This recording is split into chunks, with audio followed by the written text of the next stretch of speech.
আমরা অমুকের আদর্শের সৈনিক, আমরা অমুকের আদর্শের সৈনিক বলে যারা চিৎকার মারে, তাদের বোঝা দরকার আপনি যে নেতার পেছনে ঘোরেন সেই নেতা জীবনেও মদ খায় নাই, এ ব্যাপারে কি আপনি নিশ্চিত?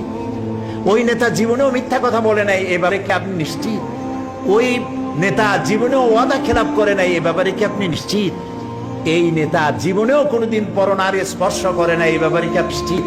এর কোনো ব্যাপারে আপনি গ্যারান্টি দিতে পারেন না, অথচ তার জন্য জীবন দিতে পারেন। ফাইনা তাযাবু, কোথায় চলছেন আপনি?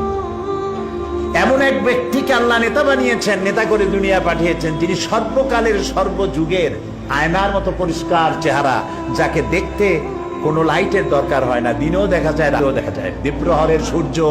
দ্বীপ্রহরের সূর্য অন্ধ অবলোকন করতে পারে, সে চোখ দিয়ে দেখে না, কিন্তু অনুভব করে দ্বীপ্রহরের একটা সূর্য উঠেছে, যার তাপ এসে তাকে বলে দেয় এখন দুপুরের রোদ, চৈত্র মাসের দুপুরের রোদ।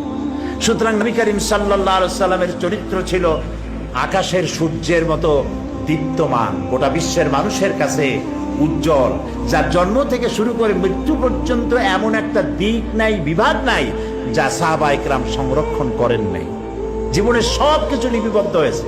আপনি কোন নেতা পাবেন এমন বলেন, একজন নেতার নাম বলেন যার লেখাপড়া জন্ম, লেখাপড়া মৃত্যু, আর জীবনে রাজনৈতিক কয়েকটা বক্তৃতা, এছাড়া আপনি কি জানেন? আর বইতেই বা কি লেখা আছে?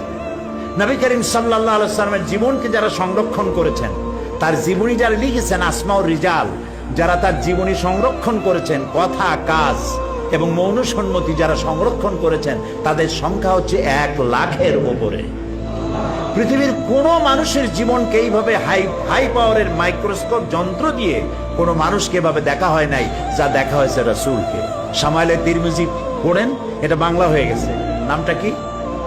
শামাইলে তিরমিজি কিনে দেখেন, রাসূলের তুচ্ছ ঘটনাগুলিও সেখানে, তুচ্ছ কাজগুলিও, এগুলি তুচ্ছ বলছি যে গুরুত্বপূর্ণ নয়, এরকমের কেমনে দাঁত খেলাল করতেন, কেমনে হাসতেন, কেমনে বসতেন, কেমনে কাপড় পরতেন, কেমনে ঘুমাতেন, কিভাবে তিনি কথা বলতেন, কিভাবে দাঁড়াতেন, কিভাবে কোনটা কিভাবে কি করতেন, প্রত্যেকটি জিনিস লিপিবদ্ধ হয়েছে, একটি জিনিসও বাদ পড়ে নাই, সব লিপিবদ্ধ হয়েছে। পৃথিবীতে এরকম, এই রকমের কোন মানুষ, এরকম কোন নেতা পৃথিবীতে আর আসে নাই।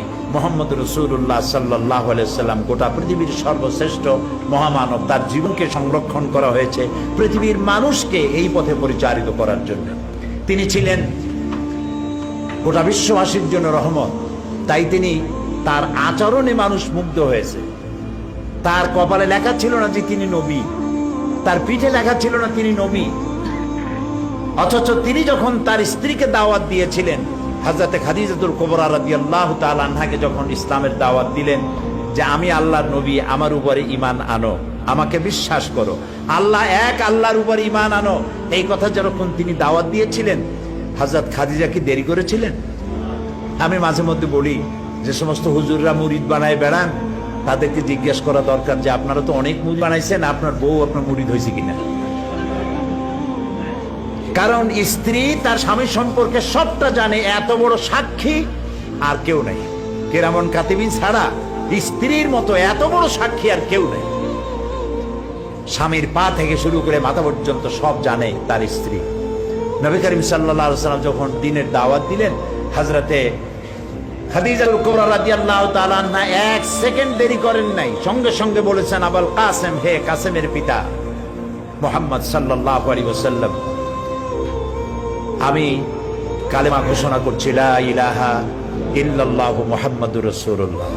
আপনার সঙ্গে আমার বৈবাহিক জীবন এই 15 বছর হলো, 25 বছরে বিয়ে হয়েছে আপনার বয়স তখন, আর তখন তার বয়স ছিল 40।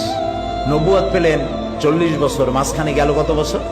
এই 15 বছর পর্যন্ত আপনার সাথে আমার বৈবাহিক সম্পর্ক, স্বামী স্ত্রীর ঘর কন্যা করে 15 বছর যাবৎ আপনার জীবনকে আমি দেখেছি। আপনি কোনো সাধারণ মানুষ নন, আপনি অবশ্যই আল্লাহর নবী, এতে কোনো সন্দেহ আমার নাই। তো নবী করিম সাল্লাল্লাহু আলাইহি ওয়াসাল্লাম, আল্লাহ তাআলা বলেছেন, ফাবিমা রাহমাত মিনাল্লাহি লিনতা লাহুম ওয়ালাউ কুনতা ফাদ্দাল গালিযাল কলবি লানফাদ্দু মিন হাওলিক। হে রাসূল, আল্লাহ আপনার প্রতি করুণা করেছেন এই যে আল্লাহ আপনার দিলটাকে নরম বানিয়ে দিয়েছেন, তাই যারাই আপনার কাছে আসে তারা আপনার সাথে সেটে যায়।